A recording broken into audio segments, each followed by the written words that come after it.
Hey everyone, I'm Carter, the game director on BitCraft, and today we're going to do a short video on the early game of BitCraft and some of the skills and professions you can do in the game.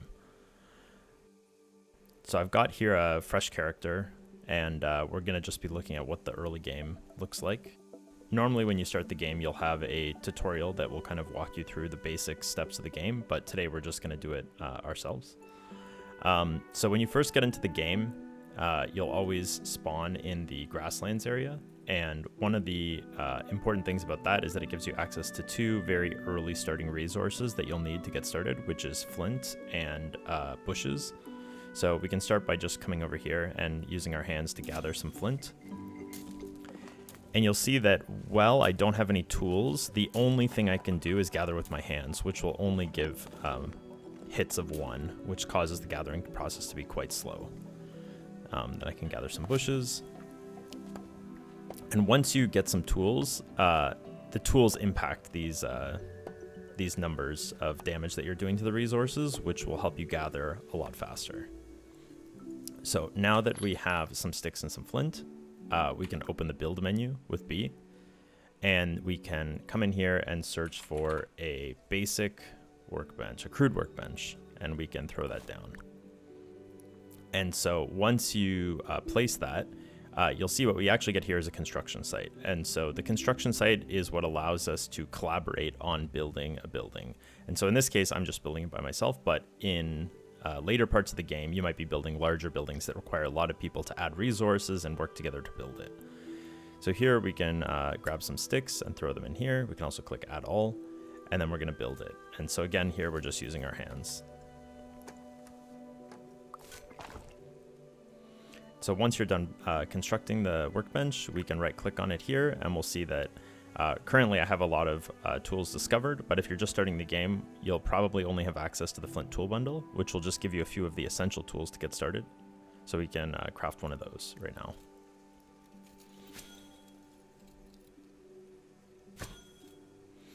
All right, let's collect that. And so you can see I got 4 tools here. I've got a flint axe, a flint mallet, a flint machete, and flint scissors. And so I can left click these to put them into my tool slots, but you can also right click and equip the tool as well if you want to do it like that. Perfect. So now that I've got those tools equipped, I can make a few more. So let's grab ourselves a pickaxe.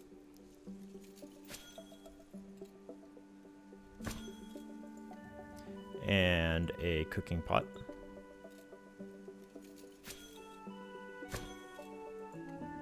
And finally, we'll grab a fishing rod.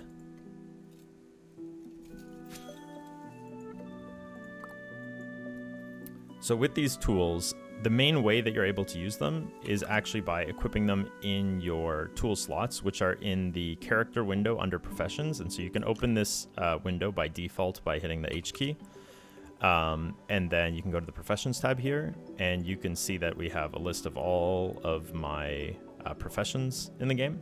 And you can click on any one of these and you can see if we have a tool equipped in the tool slot. So I don't have a cooking pot equipped, so I'll just equip that right now. Now it's in my cooking slot. We could go to the mining page, equip this. Again, you don't need to have this window open. You can just click from here. But now I can see that, you know, carpentry, I don't have a tool. Cooking, I have a tool.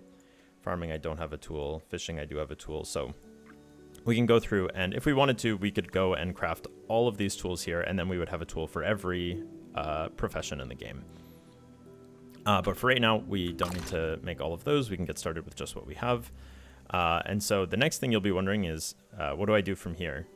Probably the most useful thing you could do next is start to gather a bit of the basic materials. And so using those tools that we just got, we should be able to get started. So one thing we can start to do is foraging using our machete. So we can come over here and gather from these lavender plants, and these will give us plant fiber, which is an essential source of making cloths and ropes. So you can see now that I've got the flint machete equipped, instead of doing damage values of 1, I'm now doing damage values of 8. And this value comes from in here. If I go to foraging, I can see that the machete power on this tool is 8. So it's generally doing 8, and then sometimes I'm having a crit that will do 9. So I can gather a few of these, and you'll see that now I'm getting some plant fiber. Another thing we could go gather is some wood over here by the edge of the forest. And so we can come hit this rotten log and get a few pieces of wood. We can come gather some mud here, or some clay. The other thing you'll notice as you start to play BitCraft is that you can't gather everything, even if you've crafted all the types of tools. So for example, here we have some mushrooms, which say they require a tier 2 machete equipped to be able to gather them. And we also have some other clay right here beside the one that we can gather, which says that it requires a tier 2 machete as well. This is because the machete is the foraging tool, and so these things both require a higher tier of foraging tools. In the future, we're going to be splitting that out. So yeah, you might need a shovel and a machete, and then it'll properly make sense which one you're gathering with.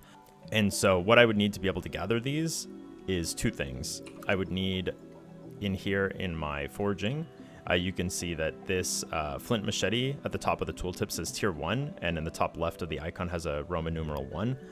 This is because this item, this tool is a tier 1 item. And so in order to gather tier 2 materials, I would need to get a tier 2 machete. So as you progress in the game, you'll eventually be able to craft higher tier tools, and those tools will be able to gather for the higher tiers. So for right now, these resources are not accessible to me. The other thing that you'll need is you'll need a high enough skill level to equip and use the tool. And so even if someone came and traded me a tier 2 tool right off the bat, I might not be able to gather these resources right away. Because I'm not skilled enough to do it yet. So I could use my higher tier tool to gather tier 1 materials until I get high enough level, and then I would be able to gather the tier 2 resources. And so next in our progression, we'll cut down a tree to get a little bit more wood. And while we're doing that, I can explain a little bit more about the progression in BitCraft. The main way that you progress in the game is by leveling up your skills, improving your tools, building kind of buildings which allow you to craft those items that you've gathered to the tier that you're working with. And then eventually you're able to get a high enough level, craft the next tier of tools, and move into the next tier. And so part of the way being able to play the game works is that all of the skills are interdependent. And so if you're trying to play the game kind of on your own, isolated from other players, you're going to need access to all the skill crafting tables, as well as to some extent leveling up in all the skills. But the way the game is designed is that very quickly you'll be able to work with other players to progress without needing to do everything yourself. And so now that we've got a little bit more resources here, we can start a little bit of a basic setup. To get started, you're going to need a few buildings. And so the first one that we almost always want to get started with is the tailoring table.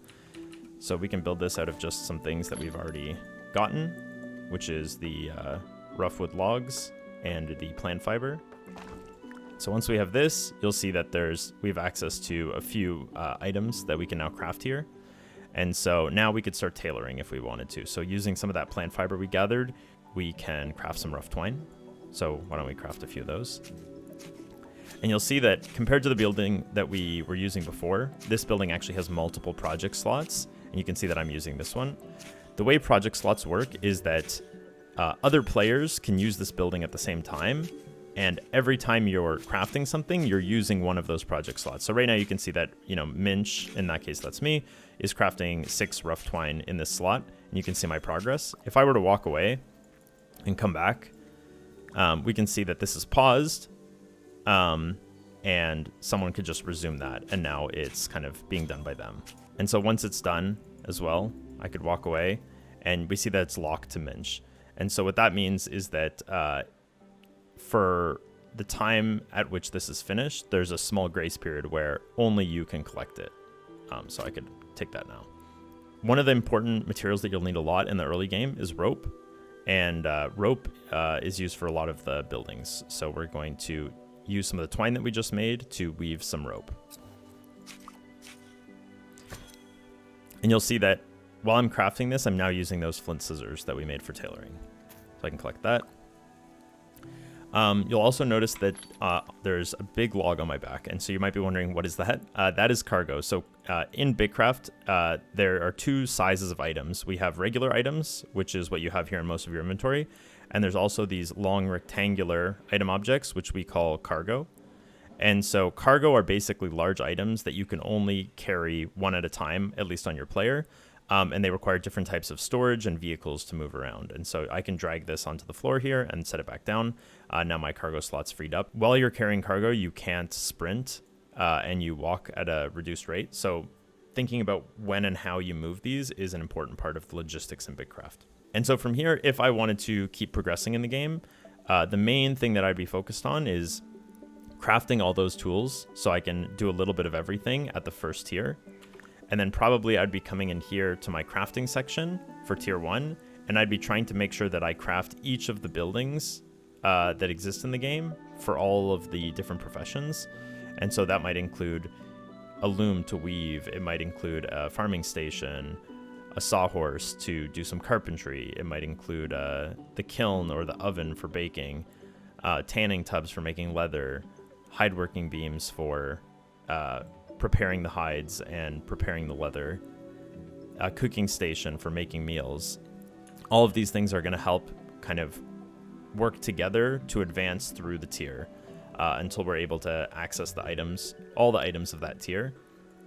And then eventually that will lead us to being able to make tools which can reach the next tier. And that's kind of the main game loop of advancing your skills in BitCraft. The last part that's relevant to the skills of BitCraft is achievements. So as you level up your skills in BitCraft, you will progress on unlocking certain achievements. And so we only have a very basic implementation of these right now, but we're going to be expanding on these more in the future. And so you can see as I open this here, I can go to the Professions tab, and we can just pick, we'll pick tailoring. This is one I've already advanced a little bit in. So if we scroll down here, you can see that we have Beginner Tailor, which will give me some achievement points and a title. In this case, the title is Beginner Tailor. So then as you progress through the levels, you'll reach later achievements, which will sometimes unlock titles or other cosmetics. In this case, we've got a Beginner Tailor outfit and also more achievement points. Right now, the achievement points don't do or unlock anything in the game. They're basically just a status symbol of how many achievements you've completed. And so you can see this is one where I've gotten fairly deep in and I've actually unlocked the level 40 achievement. So once you've unlocked these achievements, you can actually come into your vault here, which you can access by V. And we could come here and search tailoring. And we can see these outfits. So here we've got the Beginner Tailor outfit, which I could wear.